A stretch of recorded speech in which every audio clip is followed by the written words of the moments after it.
ఇదే రకంగా ఆసిఫాబాద్లో రహదారి నిధులు పక్కబట్టిన వైనంపై తీవ్ర స్థాయిలో ఆరోపణలు వచ్చాయి.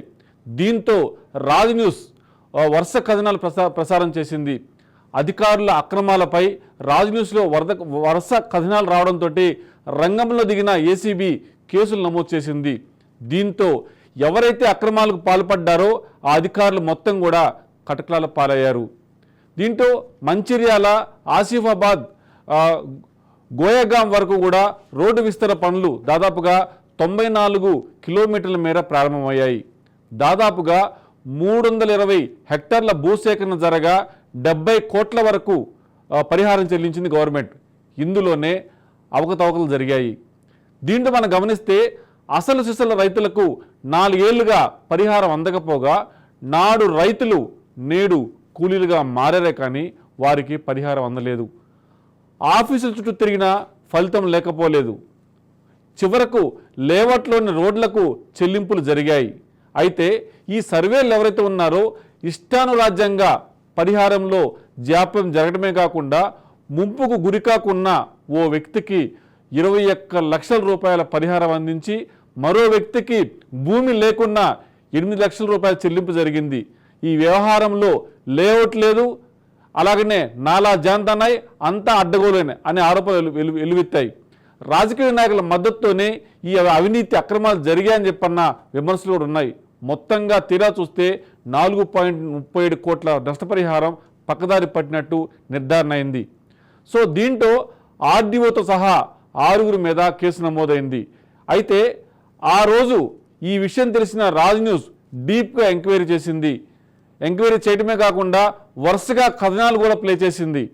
అంటే చాలామంది రాజకీయ నాయకులు రాజ్ న్యూస్ని అడ్డుకునే ప్రయత్నం చేశారు. ఇక్కడ మనం ఒక విషయం చెప్పుకోవాలి. ఈ విషయంలో యాంటీ కరప్షన్ బ్యూరో అధికారులు ఇచ్చిన సహకారం మరోలేంది. మనం న్యూస్ ప్రజెంట్ చేయడంతో దానికి సంబంధించిన వివరాలు అడిగి తెలుసుకొని చివరకు కంప్లైంట్ కూడా రాజ్ న్యూస్ అయింది. ఏసీబీ అధికారులు సివి ఆనంద్, ఏఆర్ శ్రీనివాస్ వీళ్ళందరూ కూడా దీంట్లో ఉన్న డెప్త్ తెలుసుకొని అక్రమార్కులు అంటే అసలైన వాళ్లకు డబ్బులు చెల్లించకుండా ఎవరెవరికో డబ్బులు చెల్లించి ఈ నిధులను పక్కదారి పట్టించారని దాని మీద రాజ్ న్యూస్ క్రైమ్ బ్యూరో ఇచ్చిన సాక్ష్యాలన్నింటినీ కూడా పరిశీలనలు తీసుకుని అరెస్ట్ చేశారు. అసలు ఆ రోజు ఏం జరిగిందో ఆ రోజు రాజ్ న్యూస్ ప్రచారం చేసిన కథనాన్ని ఒకసారి చూద్దాం.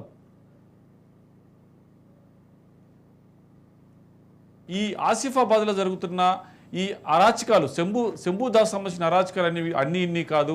ఈయన అక్కడ ఆడిందల్లా ఆట పాడిందల్లా పాటలాగా అయిపోతూ ఉంది. దీనికి సంబంధించి ఇప్పటి వరకు ఈయన బినామీగా ఉన్న ఎవరైతే డ్రైవర్ ఉన్నాడో డ్రైవర్ పేరు మీద మొన్నటి వరకు మనం 20 కోట్ల రూపాయలు అనుకున్నాం, కానీ 50 కోట్ల రూపాయల వరకు ట్రాన్సాక్షన్ జరిగింది అని దానికి మన దగ్గర ప్రత్యక్షమైన సాక్ష్యాలు ఉన్నాయి. దానికి సంబంధించిన బ్యాంక్ అకౌంట్ ట్రాన్సాక్షన్ కూడా మన దగ్గర ఉన్నాయి. ఆసిఫాబాద్ లాంటి ప్రాంతాల్లో ఇక్కడ జరుగుతున్న అన్యాక్రాంతమవుతున్న భూములను ప్రజలకే ఇవ్వాలి, ప్రజలకే చెందాలి. కానీ ఇలాంటి ల్యాండ్ గ్రాబర్స్, ఖచ్చితంగా ల్యాండ్ గ్రాబర్స్ అంటాం, ప్రజల చెందాన్న భూములను అప్పనంగా ఇష్టారాజ్యంగా వీళ్ళు కొంతమంది అధికారులు ఆర్డీఓ గతంలో అక్కడ పనిచేసిన ఆర్డీఓ కూడా వీళ్ళకి సహకరించాడు అని చెప్పేసి అని కూడా చెప్తా ఉన్నారు. అతని తాలూకు వివరాలను కూడా ఖచ్చితంగా మేము గవర్నమెంట్కి అందజేస్తాం. ఇది ఏదో మామూలుగా మేము తీసుకొచ్చిన ఇన్ఫర్మేషన్ కాదు.